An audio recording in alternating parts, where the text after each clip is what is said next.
Hello, அஸ்ஸலாமு அலைக்கும் வரஹ்மத்துல்லாஹி வபரகாத்து. ஈமானிய உசிறுகளே, எப்படி இருக்கீங்க? நலமாக உள்ளீர்களா? ஒரு வீடியோ ஒன்று பார்க்க கிடச்சிக்கு. நான் யாரையும் குறை கூறுவதற்காக இந்த ஆடியோ போடவில்லை. தயவுசெய்து குறைகள் உங்களோட உள்ளத்தில் ஏற்பட்டிருந்தால் தயவுசெய்து என்னை மன்னிக்கவும், அல்லாஹுக்காக மன்னிக்கவும். என்ன சொன்னால் எல்லோரும் குறை நிறை உள்ளவர்களாக இருக்கும். நான் அன்றைக்கும் ஒரு வீடியோவில் கேட்டேன், மன்னிச்சு கொள்ளுங்க. என்னென்னு சொன்னால் இதையும் நான் முன்கூட்டியே மன்னிப்பு கேட்குறேன். இதில் குறை நிறை பார்க்குறது அல்லா தான். ஆனால் எங்களோட கண்ணோட்டத்தில் ஒரு சின்ன குறை உண்டை மறுபடியும் சொல்லலாம்னு இருக்கேன். அதில் நலவா கெடும்பாங்கிறது இறைவனுக்கு தான் தெரியும்.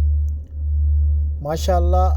இரண்டு சொன்னால் ரசூல் ஸல்லல்லாஹு அலைஹி வஸல்லம் அவங்க மூலமாக வந்த அதிசயங்களில் நிறைய அதிசயங்களை நாங்கள் கேட்டிருக்கிறோம்.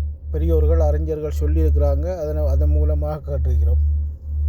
நாங்கள் ஒன்றும் ஆலிமும் கிடையாது, ஓதி படித்த உஸ்தாரும் கிடையாது, படியாத முட்டாள்தான் தான். அதனால் இந்த கேள்வியை நான் கேட்குறேன். மாஷா அல்லாஹ். இந்த ஆசிப் அஸ்லாம்ங்கிற ஒரு விஷயத்தில் ரெண்டு பெரியவர்கள் பேசினாங்க. அல்ஹம்துலில்லாஹ், அல்லாஹ் ரஹ்மத் செய்யட்டும் எல்லாருக்கும். அவர் பாவம் செஞ்சிருந்தால் அதை அல்லாஹ் மன்னிக்கக்கூடியவன், மன்னிக்கட்டும். இல்லைன்னு சொன்னால் அது வேறு விஷயம். அது அவங்களோட செயல் பொறுத்து.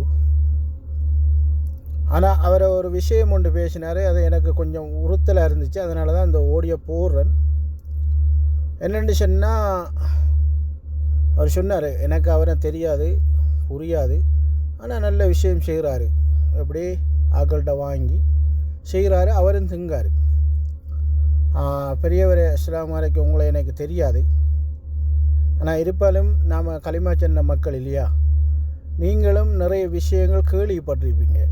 அந்த அதிர்ச்சி மூலங்கள் ஒருவர் போய் ஒரு சதக்காவை கொடுக்க முடியாத சூழ்நிலையில் இன்னொருவர் மூலமாக சொல்கிறாரு, இந்த சதக்காவை நீங்கள் ஒப்படைங்க. இப்போ அவர் செய்துக்கிட்டு இருக்கிறது ஒருவருடைய சதக்காவை வாங்கி இன்னொருவருக்கு ஒப்படைக்கிறார், அவ்வளோதானே? அதுதான் நம்பிக்கை. அப்போ உதாரணமாக இப்போ உங்கள்கிட்ட இல்லை, நீங்கள் ஒரு தூரத்தில் இருக்கீங்க, நீங்கள் ஒரு ஆளுக்கு சதக்கான்னு சொல்லி கொஞ்சம் பணமாவோ நகையாவோ இல்லை உணவுப் பொருளாலவோ கொடுக்க சொல்கிறீங்க, ரைட்? அப்படி கொடுக்க சின்னத்தில் இப்போ நீங்கள் சொன்னீங்க கருத்துண்டு, அது கருத்துக்கு நான் பிறகு வார். அப்படி கொடுக்க சின்ன பொருள் இல்லை. இப்போ உதாரணத்துக்கு நீங்கள் 50,000 ரூபா கொடுக்க சொல்லி 50,000 ரூபா அவர்கிட்ட கொடுக்குங்க. நீங்கள் இன்னாருக்கு இந்த சதக்காவை, இந்த 50,000 ரூபா காசையும் கொண்டு கொடுங்கன்னு சொன்னோன்னே அவர் அதில் 10,000 ரூபா எடுத்துக்கிட்டு 40,000 ரூபா கொடுத்தா அது சரியா? இல்லை, நான் கேட்குறேன், நான் தெரியாது. அப்படி ஒன்று இருந்தால் சொல்லுங்கள். அது சில பெரியோர்கள் உலமாக்கள் இந்த விஷயம் அவங்களுக்கு போய் விட்டட்டும், சொல்லுங்கள். என்னென்னா நான் ஆசிப் அஸ்லாம் மீது கோவத்துக்காக நான் இந்த விஷயம் சொல்லலை. ஆசிப் அஸ்லாம் என்னை மன்னிச்சு கொள்ளுங்கள். நான் இந்த விஷயம் உங்களை புண்படுத்தணும்னு சொல்லலை. நான் இஸ்லாத்தின் கண்ணோட்டத்தில் சொல்கிறேன், ரைட்? இப்போ ஒருவர் அமானிதமாக ஒரு சதக்காவை செய்கிறார், அவர் வர முடியாது, செய்ய முடியாது, உங்கள் மூலமாக செய்கிறார். அப்படி என்று சொன்னால் இப்போ எந்த கண்ணோட்டத்தில் விளங்குது எப்படின்னு சொன்னால், இப்போ நீங்கள் எடுத்து தின்றதை ஹராமா ஹலாலா? இப்போ அந்த பெரியவர் சொன்னார் எப்படின்னு சொன்னால், அவனும் சாப்பிட்றான், ஊருக்கும் கொடுக்குறான் அப்படின்னு சொன்னால் எந்த அனுமதியோடு அதை செய்கிறீங்க? இப்போ உண்ட அனுமதி இருந்தால் அல்ஹம்துலில்லாஹ் ஹைர். என்ன சொன்னால், இன்னொரு வாரம் ஹராத்தை திண்டு ஒரு நரகத்துக்கு போய் வேதனைப்படும் போது எங்களோட இஸ்லாமியர்கள், நாங்கள் களிமா சொன்ன மக்கள், நாங்களும் எங்களோட உள்ளங்களும் புண்படும். சரியா சகோதரரே? நீயும் எனக்கு ஒரு சகோதரன் தான்.